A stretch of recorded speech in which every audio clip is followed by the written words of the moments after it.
The Lord be with you. A reading from the 22nd chapter of the Holy Gospel according to Matthew.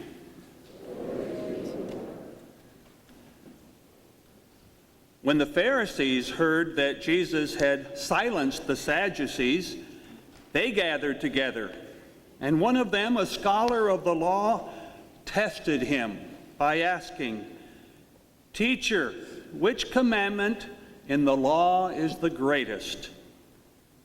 He said to him, "You shall love the Lord your God with all your heart, with all your soul, and with all your mind.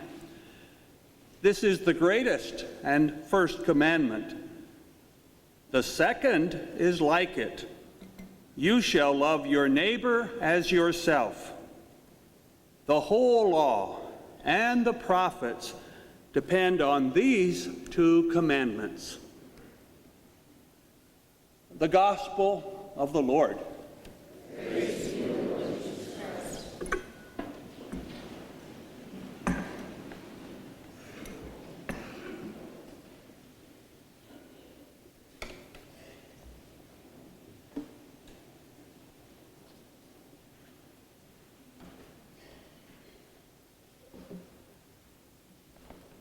We all know the Ten Commandments. I know I could just go right around the room and point to anyone and give me number 5, give me number 4, how about 10?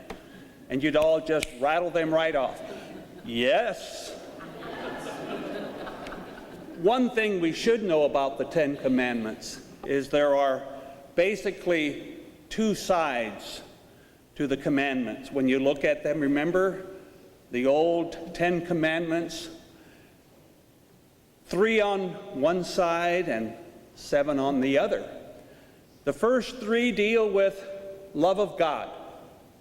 The other 7 deal with love of neighbor. That's all I want you to remember today. Love of God, love of neighbor. That's what Jesus said encompasses all the law and the prophets. So today we're supposed to ask ourselves and the Lord, how am I doing? The Jews were told by Moses to keep the Shema always in front of them and in their heart. And once again, you all know what the Shema is. Hear, Israel. The Lord is God and Lord alone. You shall love the Lord your God with your whole heart, with your whole mind, and your whole strength. Now you know the Shema. But there's more to the Shema than that. The Shema for the Jews is part of their daily prayer, their morning and evening prayer. To say the Shema every morning and at night is very important. You are to take your right hand and cover your eyes and say the Shema. And then Moses went on to say, after you say this creedal formula, he said, "These are the words I command you today. Write them on your heart. Drill them into your children. Teach your children. Bind them on your hand." The suggestion was that you have a thong and then the words were put in a little vial and you carried them around. And put them even on your forehead. So they wore a band that had the Shema here, so they'd never forget. Put it in your mind and put it on your arm. And if that wasn't enough, write it on your doorpost on all of your homes. That's how important the Shema is. And so when the Pharisees were trying to test Jesus. They asked him, which is the greatest commandment? They, of course, had in mind about 600 of the laws that Jesus could choose from. He chose the Shema, and then he said, but there's a second commandment.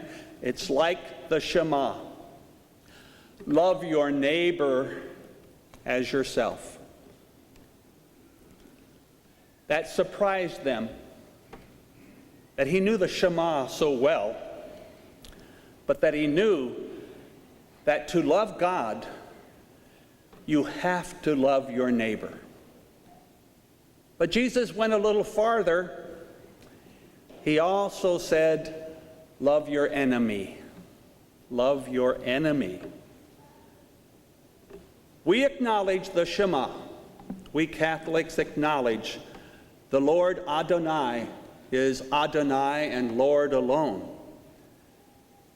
But we have to admit, we could all do just a little better with both sides of that commandment, love of God and love of neighbor. In the reading today, Paul was exhorting and patting on the back the people of Thessalonica. They were doing a good job of imitating and modeling what Christ wants us to do. They were a good example to the people of Macedonia and Achaia, because the people of Thessalonica understood their gift, allowed the Holy Spirit to empower them with their gifts. And so everyone was making the community of Thessalonica all that it could be, from musicians to teachers to prophets to those who worked at the altar at the temple of sacrifice, to those who welcomed aliens as well as their friends. And so we need to take a good look at our own gifts, each of us individually and as a parish. How am I doing? Have I identified my gifts? The Holy Spirit gave us all individually many gifts. Can we admit that we know the gift? Can we go a step farther and say, can I admit that I haven't opened some of those gifts and shared them? And then we are to fine-tune the gifts for the mission of the church and for the mission of your domestic church, your family, and for this community. When we fail, Jesus reminds us of a parable. If the fig tree doesn't bear fruit, the master will come and say, cut it down. It's wasting space in my orchard. It's taking up space, it's taking up time, and taking up water. But Jesus, our brother, will come up to the master and say, give Father Charles one more year. Give Father Charles one more year. We'll cultivate around him. We'll put some manure at his feet and fertilize him. And then if after a year he still hasn't produced much fruit, we will cut him down. That's how the Lord wants us to look at the gifts that we have. Do we know what they are? Are we sharing them to the full extent? Have we fine-tuned them? Because we're all diminished if your gifts are not being shared to the fullest. I mean, we want a pat on the back from Paul, like Thessalonica. You've done a good job, Gresham, St. Henry. This is from an unknown author. This week, give time. Give a friend flowers. Share a cake. Perhaps a phone call. Give hope. Hug a child needing affection. Speak praise to a teenager. Forgive an enemy. Use humor to diffuse an argument. Smile. Say thank you. In the name of the Father, and of the Son, and of the Holy Spirit.